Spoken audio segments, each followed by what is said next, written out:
Friends ఎప్పుడెప్పుడు group 2 result ఎదురవుతే మనం చూస్తూ ఉన్నాం గదా!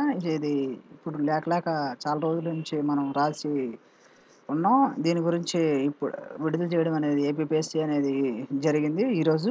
సరే ఇప్పుడు రిజల్ట్ అనేది ఎలా చూస్తారో మనం చూద్దాం. అసలు ఆ రిజల్ట్ చూడాలంటే ఫస్ట్ మనం ముందుగా ఏపీపీఎస్సీ వెబ్‌సైట్‌లోకి మనం వెళ్ళాల్సినటువంటి అవసరం ఉంది.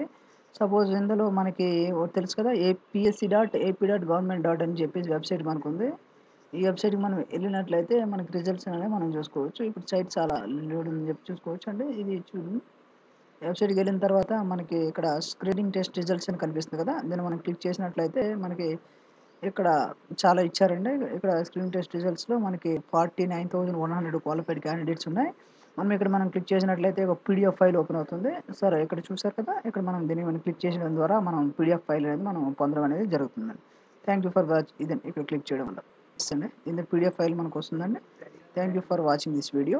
ఇక్కడ మీ నంబరు కంట్రోల్ F నొక్కినట్లయితే మీ నంబర్ సెట్ చేసుకోవచ్చండి. మీ నంబర్ సపోజ్ ఎంతుంటే అంత 180 100 80 సపోజ్ ఇలా నొక్కామనుకోండి. ఇక్కడ ఈ నంబర్ అనేది డిస్‌ప్లే అవుతుందండి. ఇలా సో, ఫైనల్‌గా మీ మార్క్స్ ఎన్నొచ్చినాయి, హాల్ టికెట్ నంబర్ మనం ఎంటర్ చేసినట్లయితే మీ మార్క్స్ ఎంతొచ్చినాయో మనకి పక్కన సైడ్ విండోలో మనకు తెలుస్తుంది.